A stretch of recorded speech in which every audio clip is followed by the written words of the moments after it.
My microphone is live. Now your audio is live. And in 3, 2, 1, we're live. And we're here. We are I kind of forgot how to do this. theinternet.com. We've Yeah. dialed up the America Onlines. We have siphoned it from the tubes.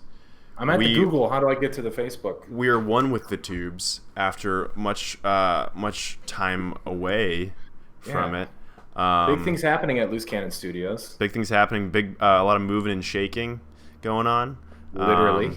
Yeah. So first of all, I guess we should just do a little nice intro. That's how it works usually, right? Yeah. Sometimes we say who we are. Yeah. Hey guys. Sometimes we don't. You are watching a stream of Star Wars Loose Cannon, a Star Wars podcast. I'm Patrick Ebersol, and with me is... And I'm Nick Oswald. Oh, it's so much easier when it's just us two, right? Yeah, we don't have to time it with Alex having to unmute himself from eating a burrito. Or answering the door for someone dropping off empanadas or something. Tamales. Fill in the blank with Mexican food here. Yeah, he has a nice... Which is apparently a neighborly thing if you live in California. Yeah, he has a nice Hispanic neighbor in California that rewards him with homemade Mexican food. Yeah, did he let it he found her keys or something? Something like that. Yeah, his good deed did not go unrewarded. So, some things. It's been 2 months since our last episode? Yeah. It's been let's just call it a summer break. How's that? Summer break. Yeah. School's out. Break. Usually in summer break, creators such as ourselves turn off our Patreon, but no, we didn't. We're bold like that. We keep it on and charge people for nothing. Sorry, Annalie. Yeah, I'll give you some stuff for that one. Yeah, some would say it's reckless, or a loose cannon sort of behavior. But so some loose big morals, some big updates. It looks like Nick has a different background than usual.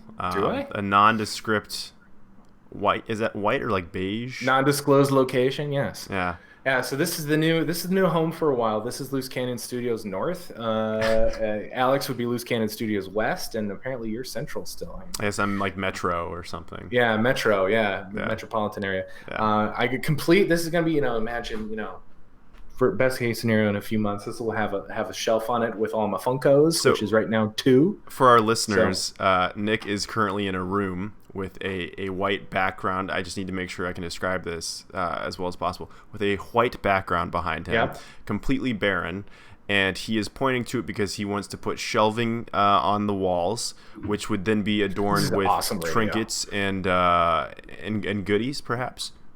So yeah, I hope you feel like you're there right now, listener. Yeah. So imagine a gray wall. I know it's really hard to imagine a gray wall, but here it is, gray wall. Not to be confused with gray wolf. We talking light gray, dark gray, heather gray? What kind of gray we talking? Yeah, heather gray. Yeah, yeah. So do you spell that with an E or an A? I think he spelled with an A, but I always go back and forth on it. Okay. This is NPR-worthy dialogue going on right now. Oh, well, welcome as we discuss literally how paint dries. Welcome back to All Things Considered. The country is on fire. I'm Terry Gross. All right. Gross, Terry. I've made that joke before, but I can't help it. Appreciate it. I love NPR humor.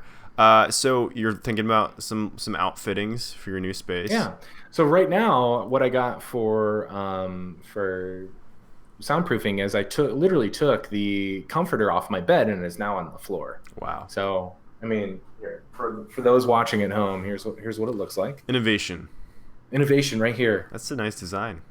Mini Winnie. Yeah.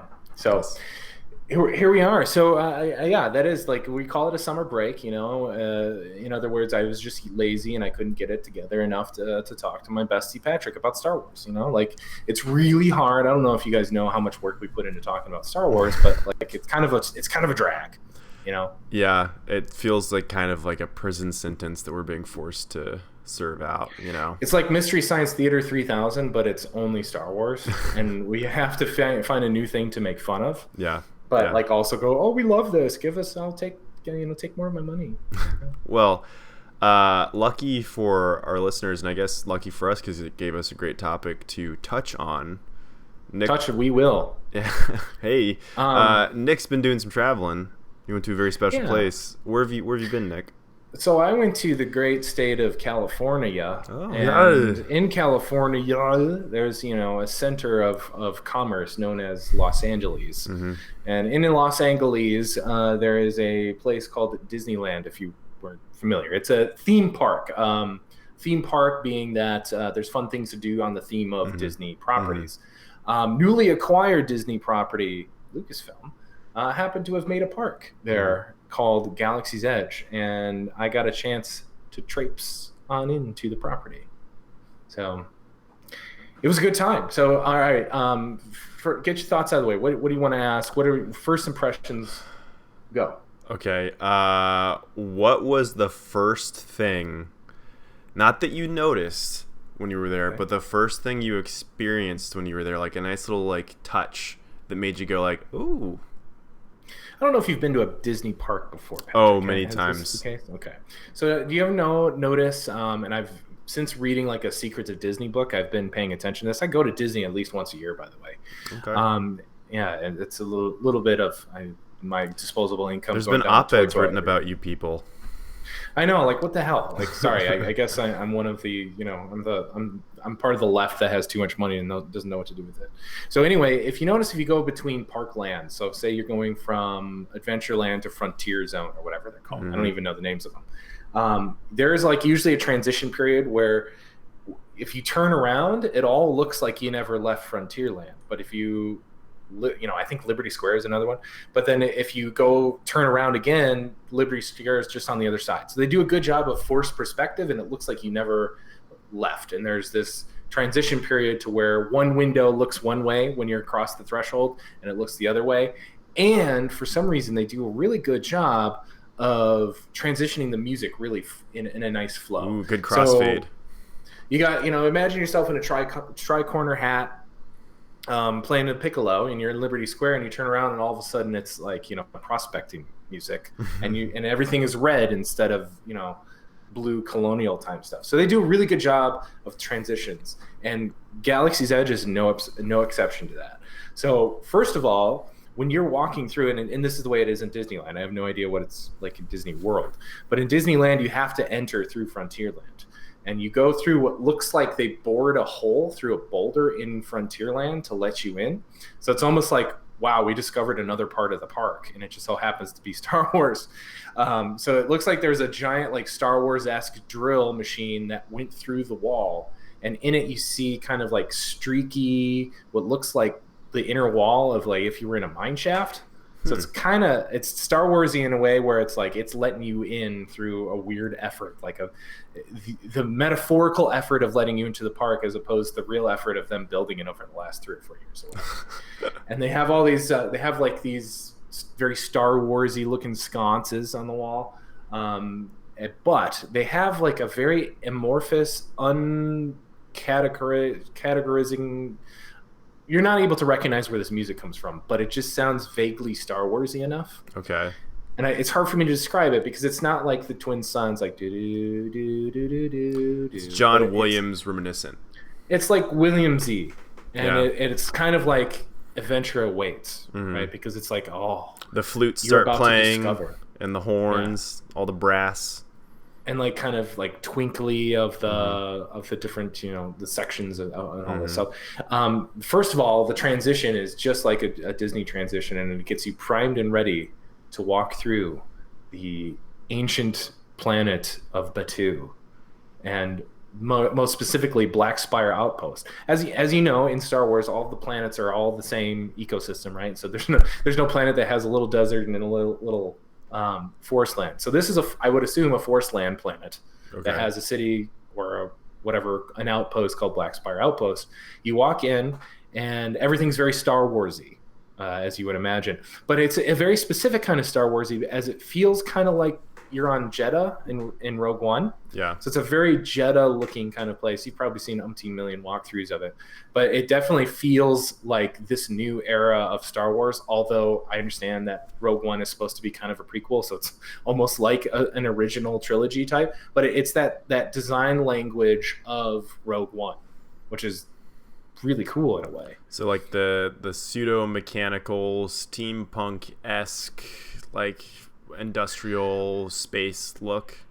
Yeah, I think like the streets of Agrabah and Aladdin, Mm-hmm. but with space stuff on it. Okay, I can You dig know, it. and like where they have kind of awnings up everywhere, and they're kind of ragged, Yeah. but then everything's metal, and it has kind of like that industrial look of elongated. Mm-hmm. You know what I'm saying? Like the long ovular lights everywhere, Mm-hmm. and just things that look spacey, but over like kind of almost like a Middle Eastern like market in a Mm-hmm. way. Okay.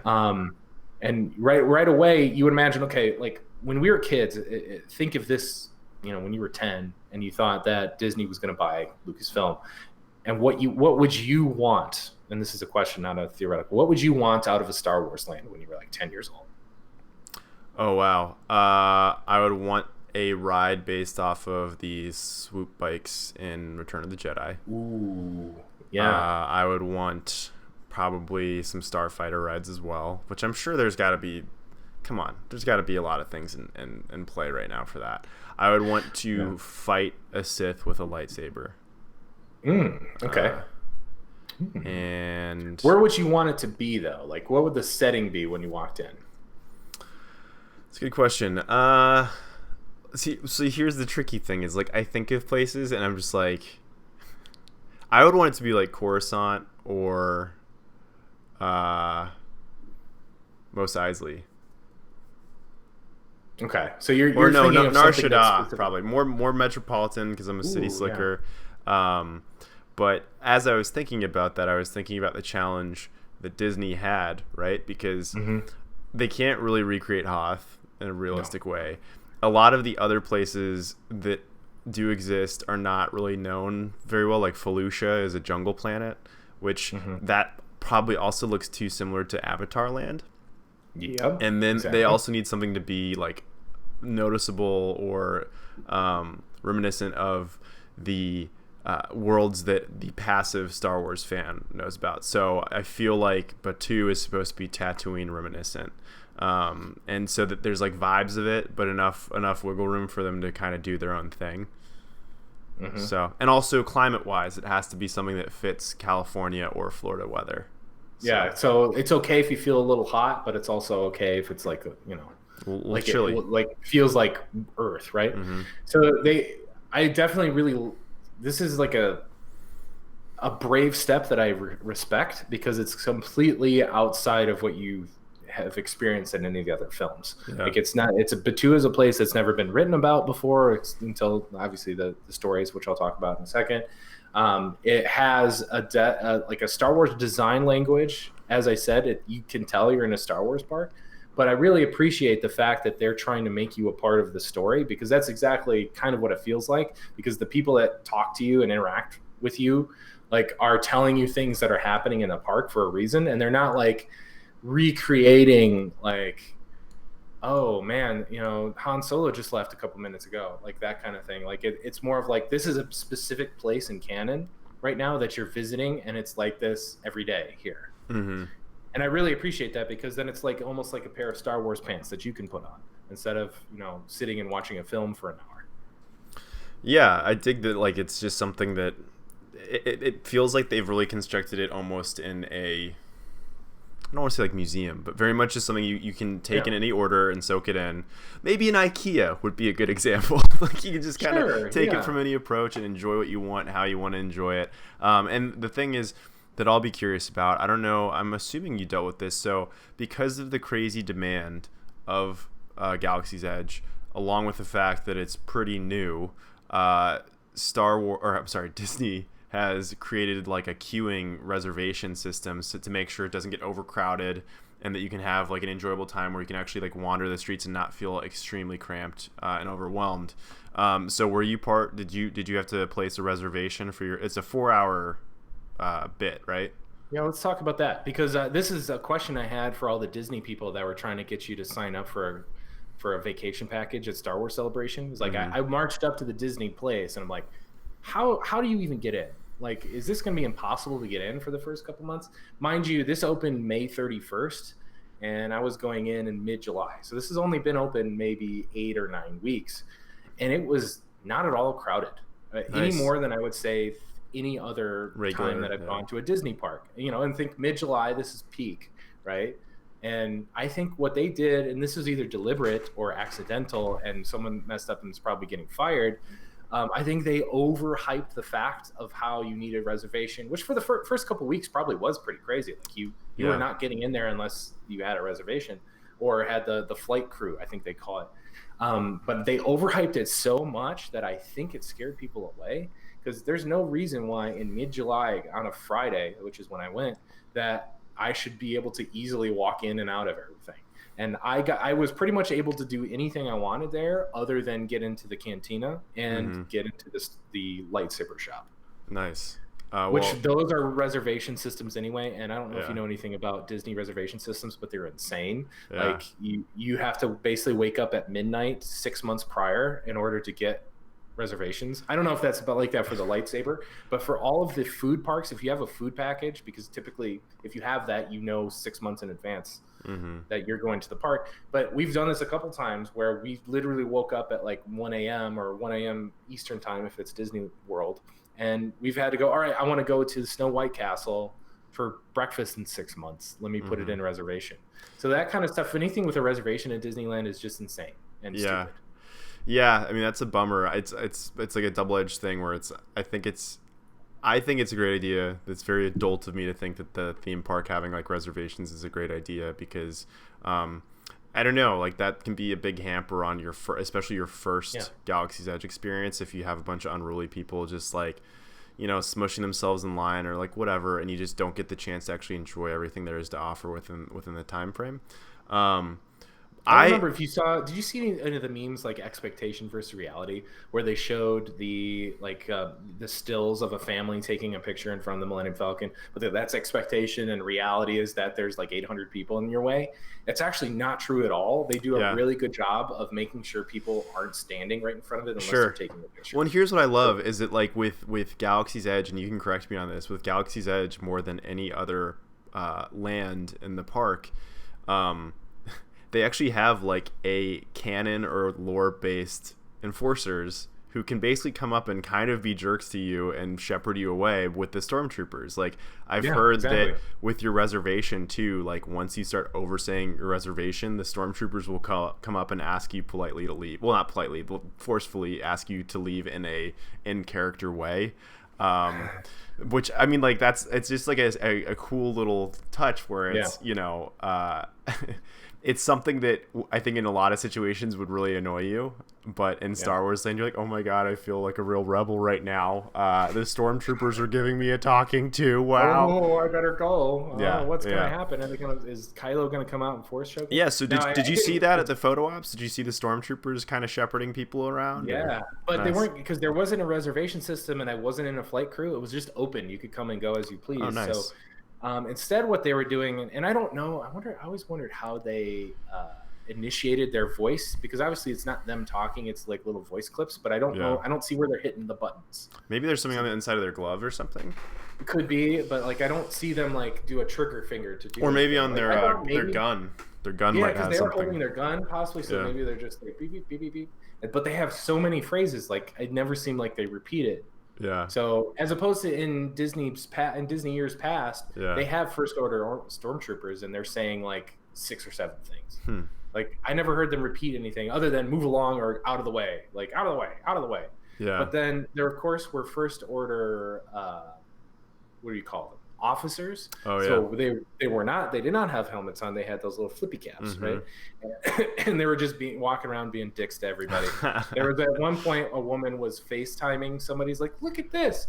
And she was holding her phone up and looking at the Disneyland. And I heard, who are you communicating with? And it was like seemed like somebody was starting a scene. And I turn around and it's the guy, and he does like a little, like goose step march over and like takes the phone from her. It's like, are you communicating with the resistance operative? I know you are. And like took the phone and like started talking. Just like, like report your name yourself at once, like all this kind of stuff. Oh man, which I thought was really. And the lady obviously was so happy that this was happening. Like any other place, if somebody demanded to see your phone, you'd be pissed. But yeah, like this guy was completely in character. Like, who are you communicating with? Yeah, if there's ever any video of me going to these places, you will see me full on like fanboying out all the time. Like, oh my god, he's you talking to right now, sir. Yeah, you tell me about that resistance operative. We're gonna find him.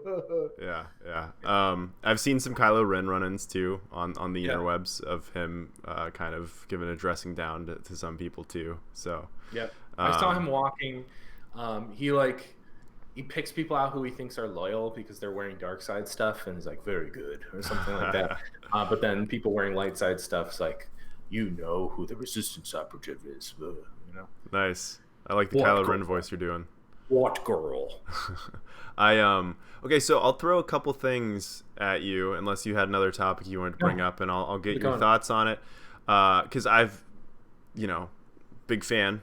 And so I've been reading up on a lot of it. And I just want you to confirm or deny or say you just didn't really care. One of the things that I heard about that's actually a pretty cool touch, not very, technically demanding, it seems like, is they have ambient noise play the sound of spaceships flying overhead throughout your time walking around. I heard a lot of that, and there are buildings that you walk by that have like growls, like as if they're housing like some sort of beast. Yeah, like the Rancor could be in the basement. Not exactly a Rancor sound, because that would be kind of like, oh, what are the odds of a Rancor being here too? Yeah. But there's like houses that have sounds coming out of them that make you think that, oh, there should be something in there I can go do, but really they're just like staging areas. But you do hear like noises all over, and then there's a ship on top of the restaurant, one of the main food courts there, that when you turn the corner always looks like it just landed. That's super cool. Like there's like a little steam coming out of it. There's like usually doors and stuff opening and shutting. Like if you stare at it for a while, the effect wears off. But when you come around the corner, it's like, oh, I heard it landing. It just got here. Nice. Yeah. The other thing, I don't know if you use it that much, was the app they have there that binds to your account or something, and so it's able to, from what I've read, it's able to somewhat weave a narrative of you as a person, as a character within the planet of Batuu. So for example, I heard about, so you can use it to schedule or set appointments for your different things you want to go to, whether it's the Millennium Falcon ride or I don't know if it works for the lightsaber thing or not, but different things like that, and you can set that up. And then for the Millennium Falcon ride, so to our listeners who don't know much about that, it's basically like that mission space ride, but way more high tech. And is it 3 people or 4 people that are in the Millennium Falcon? 6 people. 6. Wow. Yeah. And so there's a pilot, a gunner, 2 pilots, 2 engineers, 2 gunners. Okay, and so it's interactive, like an on-rail shooter video game, like Time Crisis or something you'd play at the arcade, and your ability to actually shoot down enemies and avoid obstacles and all that stuff shows itself. I've read that as you leave your cockpit, if you do a really terrible job piloting and taking a ton of damage, you'll see like mist and vapor, like steam coming out of your area to kind of signify the damage that the ship took. And then also it kind of pings your account to say that you were either you were a great pilot or you were a pretty terrible pilot, so that at some point later somebody might in passing say something as like a nod to that of like, oh yeah, I don't know if I want you on my ship anytime soon, kind of thing. Can you confirm or deny that? So first of all, the app took up a ton of battery and I was low on battery, so I didn't use very much of it. You call yourself a fan. I call myself. We went really on a whim. Like I thought, I was like, "There's no way I'm going to be able to go to the Star Wars park." So you're basically pre-gaming for when you and I go together.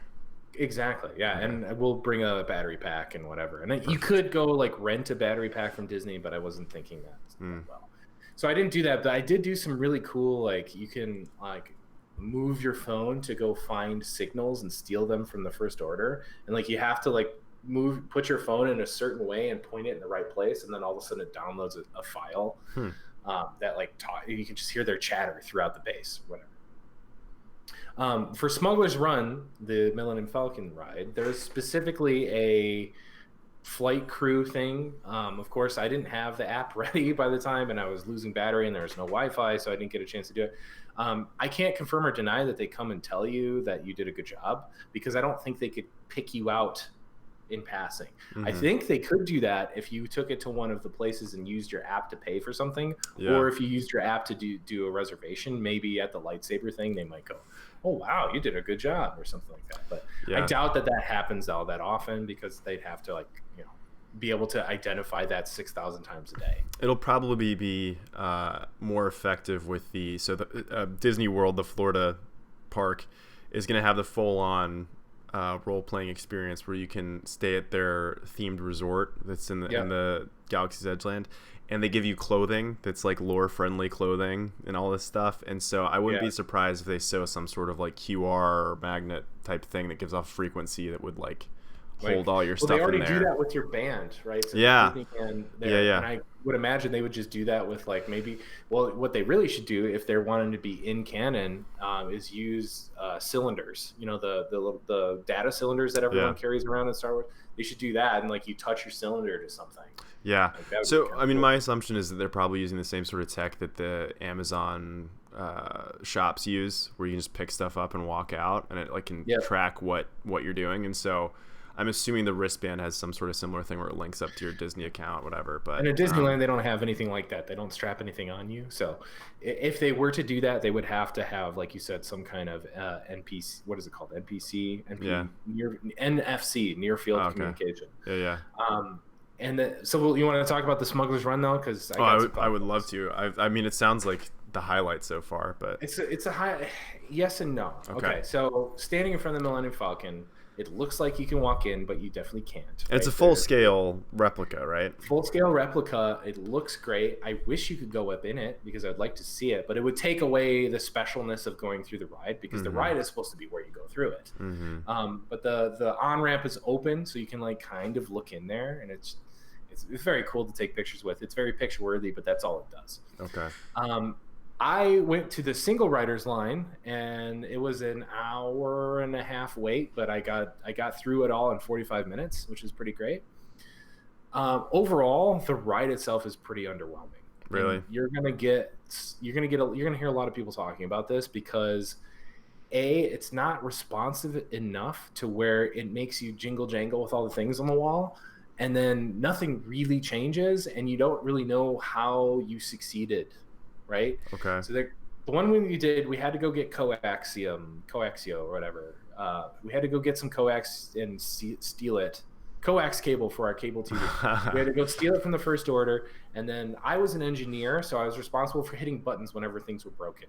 Okay. So first of all, that takes you away from watching what's happening. So things are lighting up behind you, and there's another screen that like has you do stuff, but you're like looking away from what you're doing, and then like hitting the buttons, which is of course are easy to do. You're just hitting buttons that light up green. And then at some point the engineers are supposed to shoot a tow cable to pick up the coax. And I don't understand at all whether or not we did it. Like you hit a button, it didn't really respond to anything. And then it failed, but sort of didn't fail. And we sort of brought some stuff home. Okay. So like we didn't do that good of a job, but we also didn't fail. Yeah, I don't know if you can. Nothing was damaged. Yeah. Well, yeah. To be fair, it is like the first ride that's attempting that sort of approach. I guess Mission Space kind of did it before, and I remember I was the engineer for Mission Space too, where I just had to press the buttons. Spins around. Yeah. That's so weird. So you don't get any sort of velocity sensation or anything like that, because it's a stationary. No. Pod, right? It's similar to Star Tours. Did you do Star Tours? Yeah, way back. Yeah. It's very similar to that, except for smaller, because it's only 6 people. But okay, so the coolest part of Millennium Falcon Smuggler's Run is the wait to get into it, because once you get into the actual Millennium Falcon, quote unquote, you're meant to believe that you came in through the docking bay on the side. So there's like a docking door on the side of the Millennium Falcon. Yeah. It's supposed to fool you into thinking you just went in through the side. Yeah.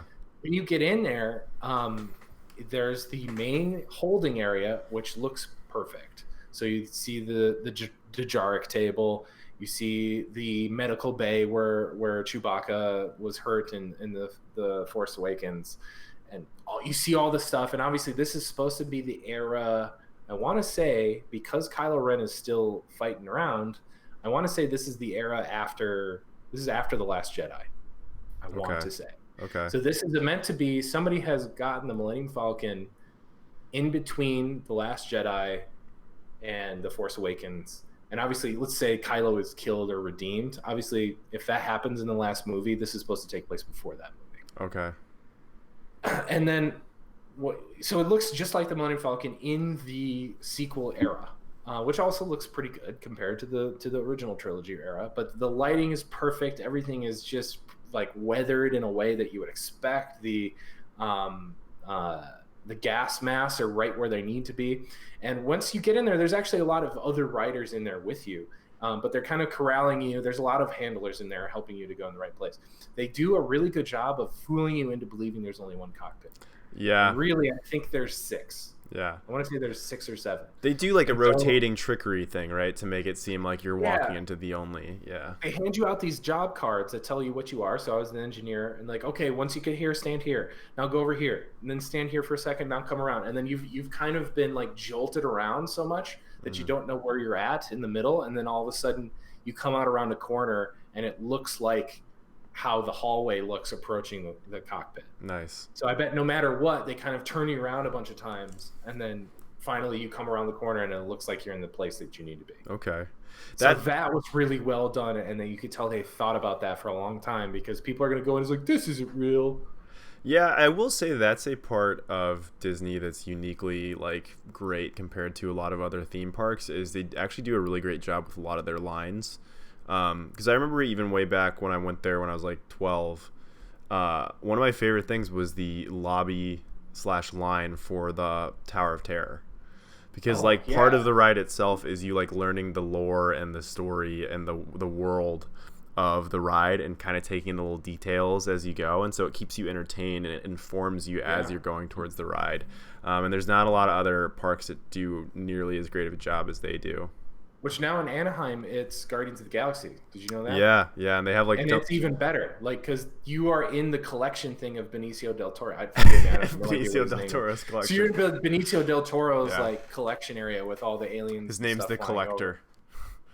And that is cool. Like, that's for another podcast. But sure. I didn't get a chance to do that this time. But that was one of the best parts of Disneyland. Nice. Well, I definitely dig that. I mean, it's a bummer that part. It sounds like so much of it is. It sounds like a test run for them to try out a bunch of new tech, and then they can elevate it after that. Yeah, you can tell. I mean, all the bones of it are what they are. It's a cockpit that moves around and tries to make you feel that way. There's buttons all over the wall. They are what they are, but they can change the way that this game works. Yeah, they can. Does the screen that shows space look fairly realistic or fairly compelling? It's pretty good. Nice. And that's one thing is like, well, I don't want to pay attention to these buttons. I want to watch myself be in the Millennium Falcon. Yeah. Right? Yeah. So honestly, I want them to do less of the lever pushing. So, and here's the thing is it, and I'm sorry to interrupt, but I'm just saying, imagine this technology applied to an X-Wing thing, where it doesn't have to be necessarily something that has to be connected to a giant lobby thing. Like the pod can kind of be out on its own, and you can spin it around and thrust it and all sorts of things to really give more of a G-force situation. Like, even if you loaded it outside, how cool would that feel? And then it goes like, it glides into a cave, and that cave is just like makes it look like you're in space. Yeah.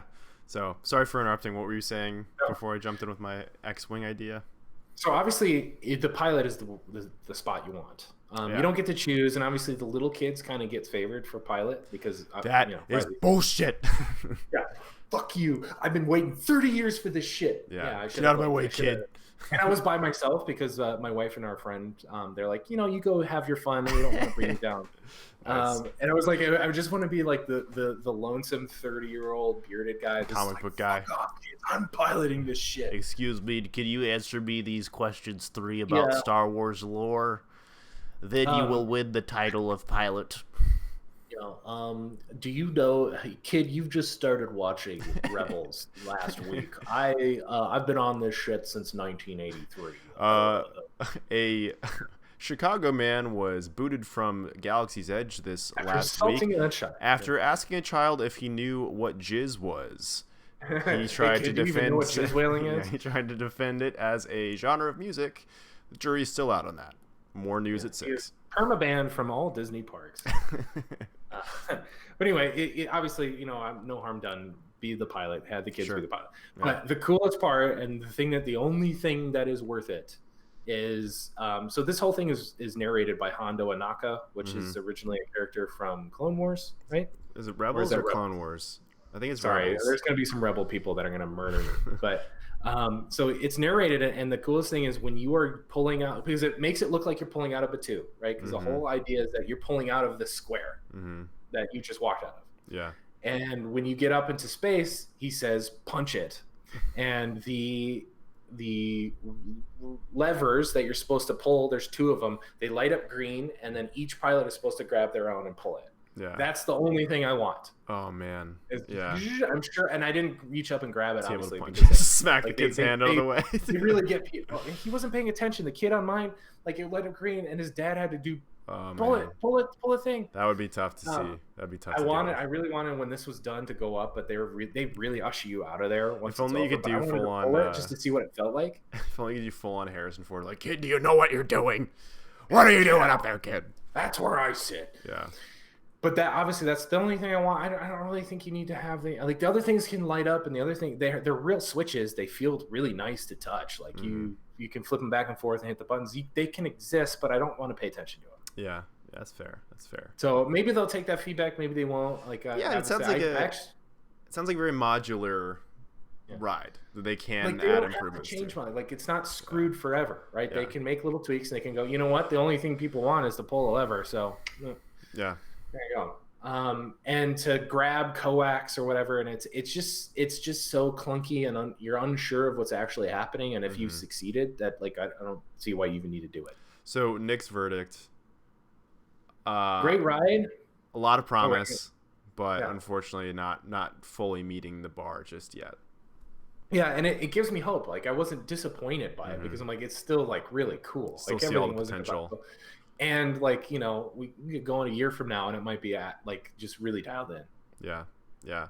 Well, that hasn't turned me off. I'm just hoping I don't still want to do it. Yeah. Right? I'm just hoping I don't get, hey, if it's completely understandable kids will be in the group that I'm going to be, lumped in with on the thing. Yeah. I just hope it's a kid who pays attention and takes it, a 10-year-old Patrick would have taken it seriously. I would have been paying very close attention to the orders of Hondo or whoever would be telling me what to do.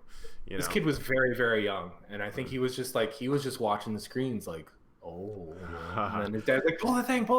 But then again, it didn't matter if you didn't pull it; it was still going to go into hyperspace. Yeah. So it's that. It kind of took me out of it. I wish it was mechanical, because then if you failed to do it, then it would just all right, I'll do it for you. Yeah. Cool. So what was the other highlight or the other attraction you checked out? So I went right away and got some blue milk. Okay, so you got the blue milk. You didn't get the green milk.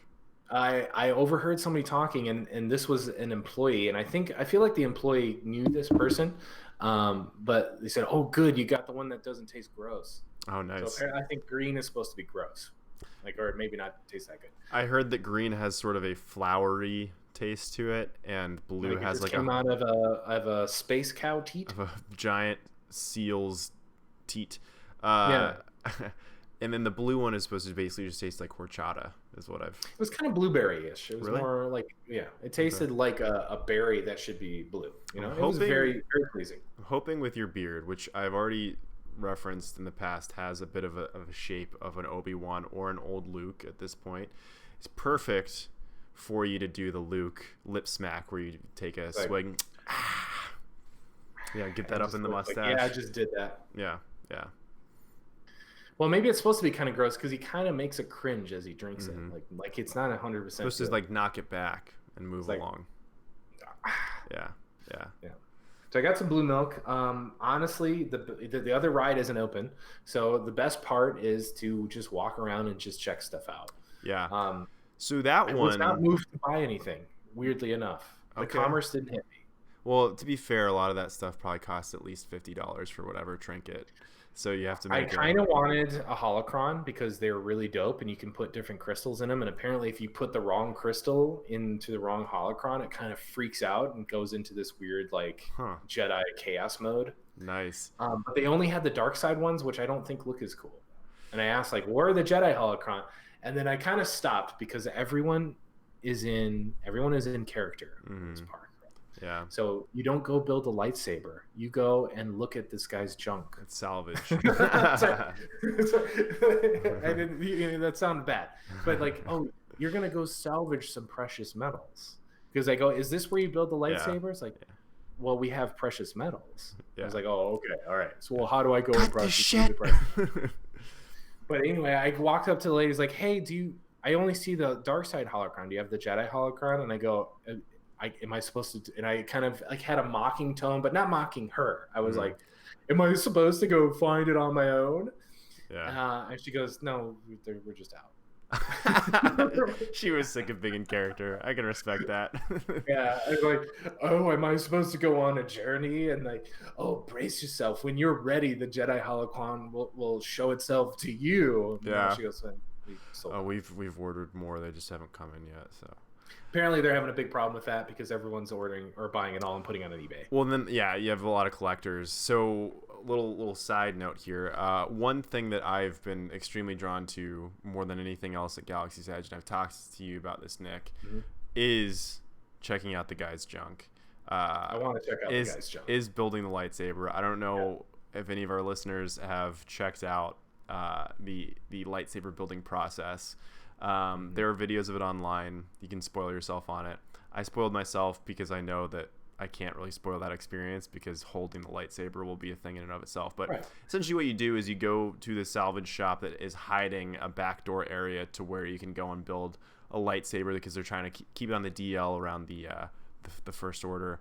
And so you can choose between different sets basically of like what style of lightsaber you want. So you can get sort of Old Republic style ones that are really ornate looking with like gold and brass flourishes on them that are very elegant, or you can get Power and Control, which are the Sith ones, very blocky and kind of jagged looking.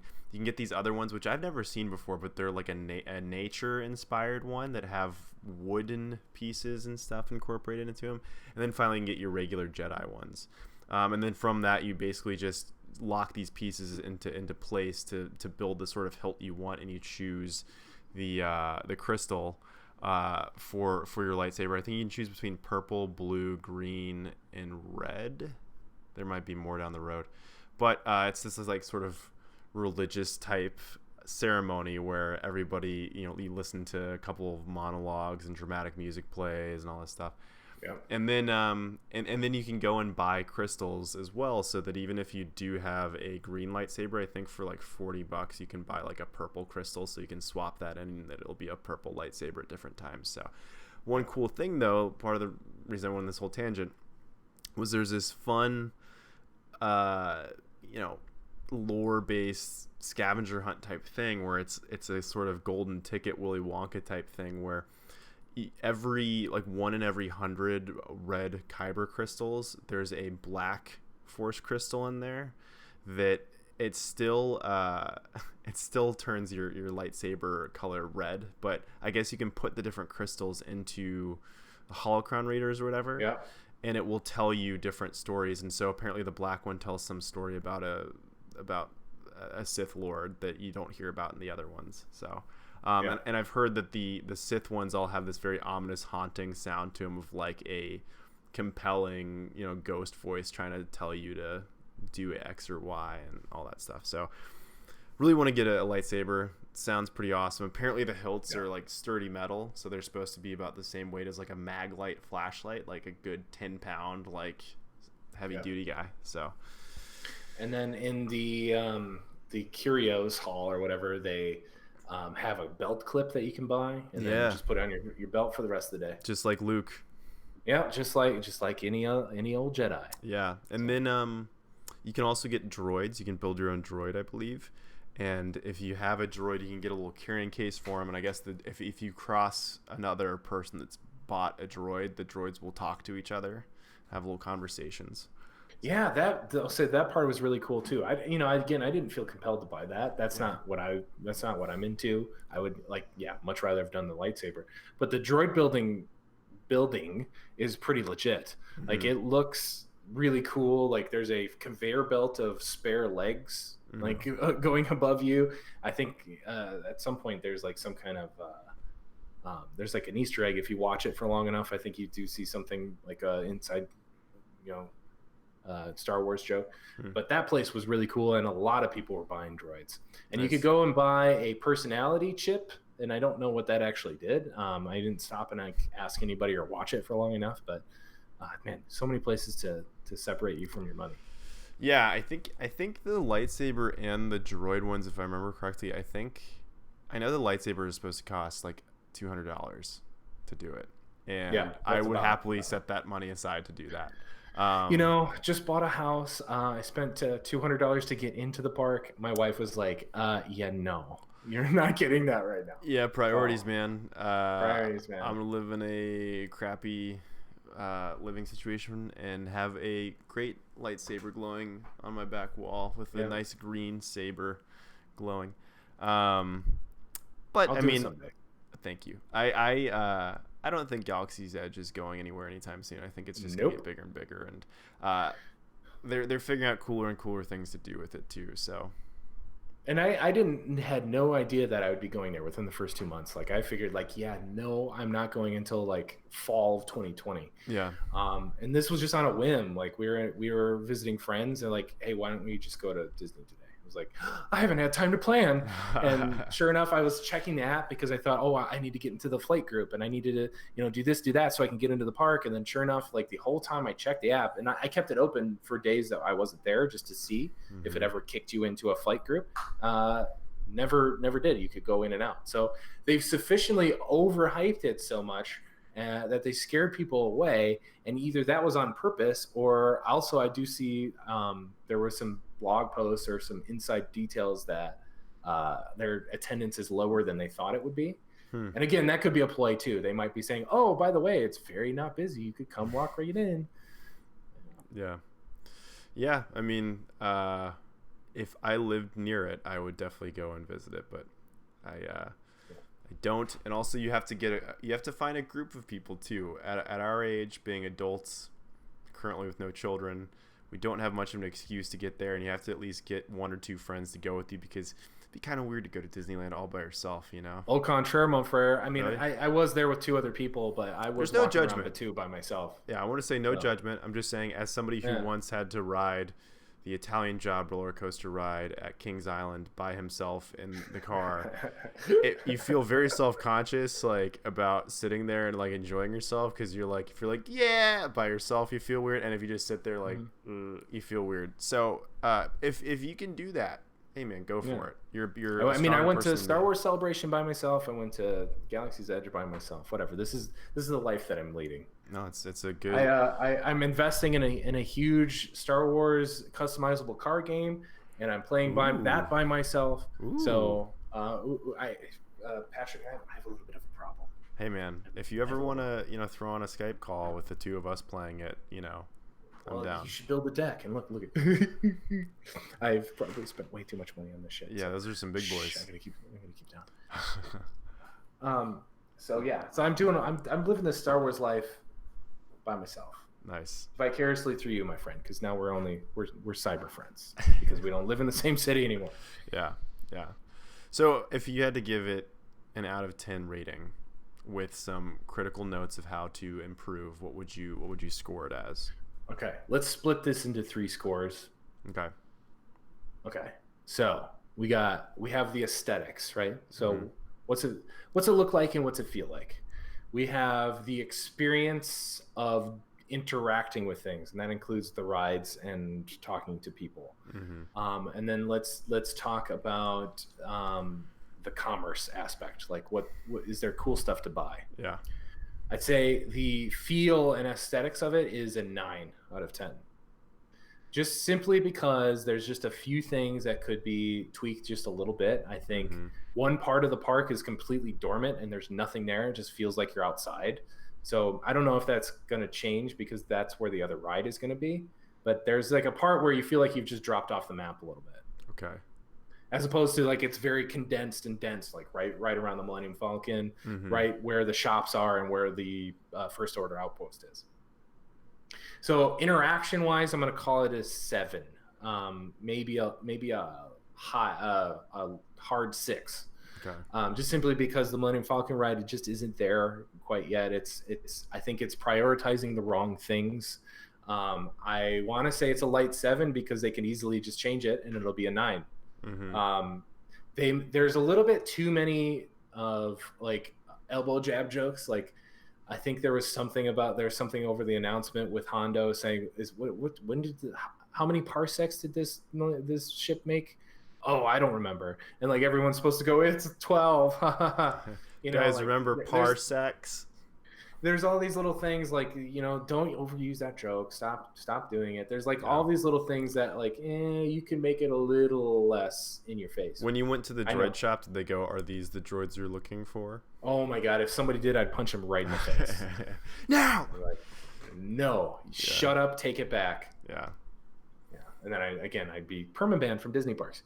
If we go with the merchandise, I'm going to say it's a 4. The merchandise sucks. Really? I mean, other than lightsaber, there was nothing I wanted to buy. Yeah.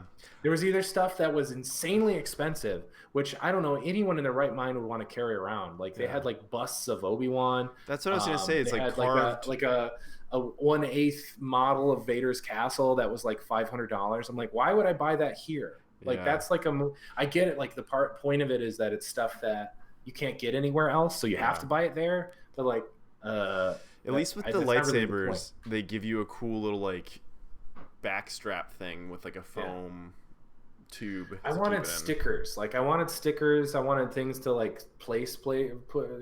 They had some pins that were kind of cool. They had like these weird toys that were supposed to look like in-universe toys that just weren't doing it at all for me. Supposed to look like raggedy, right? And kind of like handmade. Like this looks like a Darth Vader and this looks like a droid, whatever. Yeah. And then they had like they had like, how at in Universal Studios you can get a Hogwarts robe for the house that you are in. Get Jedi. They robes. had Jedi and dark side robes, and they look stupid. But you're not allowed to wear them, right, in the park? I don't think so. Because they don't want you to confuse the other guests to think that you're a role-playing character. Right. Exactly. Yeah, so. And then again, there's just nothing like I wanted to get like something wearable that I liked besides a robe. Like that's the only wearables there, really. Yeah. I was hoping for something else to put up on my future tchotchke board, and nothing was there. So I obviously that's a very easy thing to fix. Like they could pull all that shit out and do something new next year, and it'll be completely better. Yeah. So it sounds like the foundation is definitely like delivering on what it's supposed to, and everything are the easier tweaks. Like, there's only one ride right now, right? It's just the Millennium Falcon ride. Just Smuggler's Run. I believe the Escape the First Order one will be open at the end of August. Yeah. And I think when Disney World opens, I think that will have both rides. And that one sounds like, from what I've heard, it sounds similar to the is it the MGM ride? Do you remember that? There's like the movie ride where you went through different scenes on the little tram, and then at one point it gets like hijacked. It sounds similar because I've heard that you go through these different scenes, and then at one point you're in a docking station for the Empire, the First Order, with the big glossy black floor and the high walls and all that stuff. And you get out of the car and you have to like walk to the next part of the ride. You have to like walk through the big docking bay. So it sounds like that might be more of like a sit back and just enjoy being in the Star Wars universe sort of thing. That's really what I want. Yeah. So cool. I mean, it sounds like a good start. It sounds like they have a lot of data to go through, and they clearly have the money. I mean, thanks to Avengers Endgame breaking the $2 billion or whatever mark for their whatever. They have more resources to fund Galaxy's Edge, and I doubt they'll be getting any less people over the coming year checking it out. And I know I'm being really spoiled. Like, obviously, like this is a Star Wars park. Like, it's Yeah. cool. But Like, you have a very specific idea of what you want being such a fan, right? And you could so roll out a like, bunch of Jabba turds, and I'd be happy about it. yeah, yeah, I'm being hypercritical when I don't need to be, yeah. but like overall, the place is awesome. It's obviously cool. The Like, criticism comes from love. It doesn't come it from comes from love resentment. because I know it's going to be better, and obviously, like they had to just start somewhere. Mm-hmm. You know. Yeah. Yeah. Did you have any of the food, any of the Ronto roasters or anything I like that? didn't. No, I No. didn't have enough time. But Yeah. who cares? Yeah. Like it's food. It's the same food that's in the restaurant. Well, it's not the $17 same food, but skewers or whatever. yeah, Yeah. So, whatever. well, cool. You'll be happy. I mean, I'm happy too because I like the Marvel universe now. But there's a lot more Avengers stuff going in Yeah. at California Adventure, Yeah. and in Disney World. There's a bunch going in Hollywood Studios. I saw they have construction signs of Stark Industries. Stark Industries, yeah. They're And already I doing think, the lore stuff there, which I dig. were you the one that told me that they can't actually use the heroes' names? Yeah, there's some weird thing. I don't know if it's that they can't use the heroes' names. There's some weird because Universal Islands of Adventure has the rights to all these Marvel characters. Yeah. So in some cases, it's like I don't know if it's like they can't say Iron Man. They can only say like Tony Stark or whatever. I think they say Tony Stark and then like. Well, they had to create a different looking Spider-Man too. Like so, the Spider-Man in the Disney World in Disneyland Park, he has a different costume than the one that's in the movies, which you wouldn't really notice that if you don't look that closely. But then if you look, you see some like notable changes just because there's something about the movie rights versus the comic book rights versus like whatever. Yeah. So I would imagine they would just use the Iron Spider-Man because that's like completely unique to the Disney one. But I know that's still it's still a Sony movie, but still Marvel Studios. But again, yeah. So they're trying to like play around with that stuff, and that's probably why the very first ride that was built for Marvel characters was Guardians of the Galaxy, which as of 5-6 years ago were characters that no one cared about at all. Or would not even recognize the name. So they started with those guys because there's no other park has the rights to those guys. So I bet they'll probably call Captain America Cap. Or Steve Rogers Fun Palooza. Or Steve Rogers Do the Right Thing right. Steve Rogers Sock Hop. Yeah. And like I guess they'll have like maybe Fat Thor. They'll have like a buffet you can go to. Yeah, Fat Thor's buffet. Hey, I'd be down for that. Yeah. Yeah, well, I'm excited because that's just another thing for me that I can just think of all the different possibilities of what you'd want to do. I know that like Disneyland Hong Kong is already making a Tony Stark ride where the carriage has you like laying down so that it can thrust you around like in the same pose as Iron Man flying, where it's his your belly's hanging over the ground, and it's like the carriage is having you like fastened that way. So they give you the like one of the Mark suits. It's like I got a couple of these laying around. Yeah. Tony Stark got too drunk again and passed out. Go ahead and ride around in his suits. Yeah. This is a little callback to the comic book lore of Tony Stark being an alcoholic in the Demon in a Bottle arc. So deep cuts.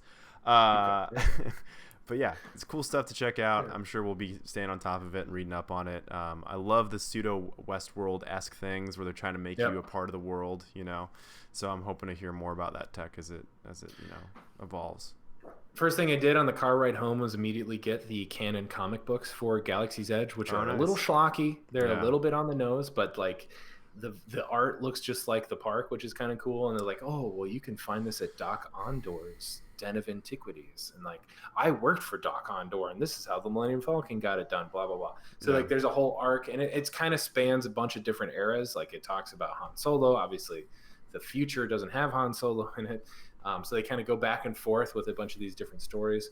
There's a mini Sarlacc in a diorama, and I thought maybe it was just supposed to be a quote unquote, a diorama of it, but apparently that's a live Sarlacc that Han Solo was able to acquire and give to Doc Ondor. So that was there. I took and I'm going to put a bunch of stuff on social media so you can see all of it. But I did a boomerang of like the Sarlacc, like his little tentacles going back and forth. Nice. And you can see it's like like an iceberg. There's a tip of the iceberg above, which is the Sarlacc pit, like you see in Return of the Jedi. But then below is this like fat slug thing. Nice. So nice. And there's lots of little details like that. The Pee Wee Herman robot from Star Tours is the DJ at the Cantina, I believe. Yeah, that is the exclusive Funko Pop as well. It's Nice. a DJ. I can't remember the name of his, but he. I didn't get into the restaurant either, which is I think well, actually the Cantina. So that was a really long line, and I didn't have all day. So, Yeah. you know. Well, we'll be sure to link the social media posts in the show notes so you can check out Nick's fun adventures in Galaxy's Edge. I would love it if one of your photos had like an Imperial officer trying to put his hand up to the camera, like a paparazzi situation or whatever. But sir, please, sir, no photos from your data pad. Yeah. Oh, so I'll close this out with more in-universe ridiculousness. Please do. When I walked up to the poor people that were not poor people, but the poor saps that had to pour me the milk. Like they have obviously data scanner or the little pads that you pay for stuff with, and they are enabled with NFC chips, so you could pay with your Apple Pay or whatever. And I go, oh, can I use my Apple? And I stopped mid-sentence. I go, can I use my data pad to pay for this? Nice. And the guy looked at me and goes, yeah, you can. Sir, just pay for them. Just pay for the blue milk. He was not having it. The other people, and people not serving milk were a little bit more enthusiastic. Yeah, just so I can know before the end of this episode, were there more people who indulged in your role playing than the people? Because the only people you've brought up so far, for the most part, have been the ones who are like, yeah, whatever. Well, no, because the lady that was explaining the lightsaber thing, she was all in it, right? Because she was convincing these, like, there are no lightsabers in here. This is a reputable shop with. This is the guy who shows his junk to you. Yeah, this is just junk. Like, this is really cool junk to look at. It's worth paying $200 to go look at, or 200 credits to go look at it. But there are no lightsabers in here. Like, she was all about it, and like she kept correcting me because like she didn't really like look over her shoulder, which I thought might have been maybe a little bit better of a touch. She's like, there aren't any lightsabers in here. She's learning. She's learning. Yeah. Give her time. But she was definitely in it. The guy I kept getting tired of people stopping. I just wanted to look at things, and people kept going, "You have a reservation?" I'm like, I started to walk in the food court. And the guy's like. And he started to go, like, can I just go in and look? And he's like, well, I was just going to ask if you needed, like, I was like irritated with him enough. And he was like, I was just going to ask if you had fast service line, you could go over here. Like he was trying to help me. And I was like mean to him. I wonder how many people try to do the, I do have a reservation. I do have a reservation. More times than I'm sure they hate that joke. Yeah. It's like, cool. Well, I'm glad that like there's a good contingent of people that are actually having fun with the acting situation there. So and it was when I was playing it up and being a dumbass that the other people were like not having that shit. I'm sure there'll be more interest in playing First Order parts because it's in canon for them to be assholes to the people that talk to them. And what Disney employee hasn't dreamt of being an asshole? Listen, the dark side is very compelling for many reasons. So, well, cool. It sounds like it was a very, very fulfilling time. Yeah. And I'm glad we were able to have a first-hand report. This is a Star Wars Loose Cannon exclusive, feet on the ground, and in the field correspondent giving us the deets. Even though we have one of us who already lives in LA, but hey, whatever. You couldn't be bothered to go to that. It's like that's all the way to. He's full in LA to stuff. It's like that's all the way down in Anaheim. No. I have to go on the 5 and everything. Yeah, and honestly, I experienced this there because we were in the beach cities, and as you know, sorry, Alex is OPSEC, but he lives up by Pasadena, and that's an hour away most of the day, if not an hour and a half away. And we didn't have a car; we were at the mercy of the people we were with. I was like, in any other city, like let's say if I dropped in Atlanta, if I had friends in Atlanta, I would be seeing them. Any other city, but in LA, you're like, I don't think I can. It's just too spread out. Yeah, I mean, if I ever live out there, I roll my eyes at that sometimes, people saying that, because I frequently take like bus rides that are 45 minutes to an hour long, like almost every other day, and it's not a big deal to me. But I guess there's like some aspect to the traffic out there, right? Yeah, because you're fighting the traffic is much more stop and go, sort of infuriating, right? Because you're driving. As opposed to like on the bus, you can just kind of check out. Sure. Yeah. So, Well, I'm glad you were able to journey out that way, and hopefully we can give a follow-up in a year or two from now with all the new features, and hopefully we'll both have our lightsabers. You and I have gone and geeked out and yelled at children. You are not the pilot. Get out of my way. Me and Patrick are piloting this. I've been waiting for 45 minutes. We've done well over 20 podcast episodes. I've been waiting a very long time. I don't know if you know who we are, but we host a podcast called Star Wars Loose Cannon. I don't know if you probably heard of it. And we're here on an exclusive press pass, so we can do this right now, okay? So step aside. And then, like, the kid's dad's like, he's 6. Sir, please stop ruining my child's day. You know what? I'm going to get out of the way because you're insane, but I feel so sad for you. You are a broken man. Yeah, you were. And I use the word man with quotation marks around it. Yeah. Oh, yeah. Shout out Annalie. She's been here. She wants to give Disney all of her money. Annalie, what a sweet angel.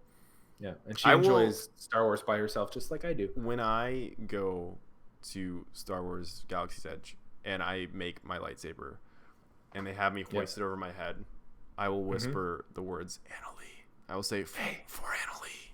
This is for you. I'll pledge it to you. As I push a child as I throw a child to the ground. And he trips and falls and skins his face. With the Ronto roaster flailing out of my mouth. Go, this is for you, Annalie. As I snort green milk out of a little cup and 5 security guards chase me out of the park, I will whisper. As I go up to the nearest employee that's getting paid under minimum wage and has been union busted and kicked out, and I go up, can I find this on my data pad? I will say it's for you. Yeah. So there you go. We're going to terrorize people at that park in your name, Annalie. Hey, you're very welcome. I know the deal. Can I get the secret drink? I ordered it on my data pad. Nice. All right. Well, I think we're cooler than that, though. I think that wraps up our hot new ep, right, Nick? Yep, that's our hot new ep. Yeah, nice. Shaking the dust off. We'll get back together. Here's the thing, will be some nice. More stuff, but we got to lead up. We got a big milestone in November and in December. We got the Mandalorian to start covering, and we got to talk about the end of the Star Wars. Of the Skywalker. This is never ending. We got to end the end of the Skywalker era. So let the past die. Kill it if you have to. That's exactly how Kyla said it. In the kill it if you gotta. If you want to.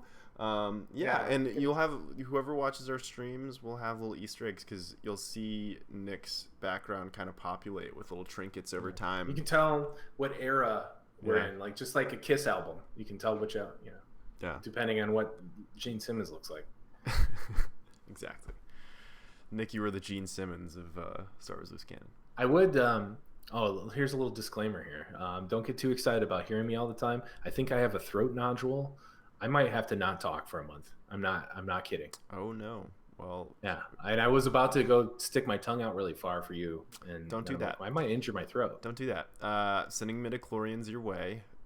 Thank you. In hopes that you force healing. Yeah. You can't learn those skills from a Jedi. Next time it'll just be me typing to you, and then you'll like Nick now says that he is looking forward to the fight that happens after Rey jumps over the You got to use Microsoft Sam or whatever. Yeah. So. Now he says that he thinks that the jetpack stormtroopers look kind of like Harry Potter characters riding on broomsticks. Nice. More stuff. That's you narrating me. That was a great impression. So more stuff to look forward to. We have some twists and turns coming down the pike for Star Wars Loose Cannon. So, stay loyal, guys. Thank you for being loyal up to this point. I know we have some pauses and starts. We appreciate you guys tuning in. And if you want to keep in touch, we do have the social medias. Nick, what are the social medias they should check out? Yeah, Facebook and Twitter. Go to Star Wars Loose Cannon or Star Wars LC, depending on where you're at. I'm gonna put probably the Star Wars Galaxy's Edge stuff on Instagram. Same thing, Star Wars LC. Give us a shout out on the Apple Podcasts, if you will. That'd be pretty sick. Yeah, it's pretty sick. I haven't checked in a while. Maybe we got some good ones. We'll find out. Until next time, guys. Stay cool, and we'll see you next time. I guess. Stay stellar, I guess. Right. Okay. Cool. Thanks, guys. All right. Bye-bye.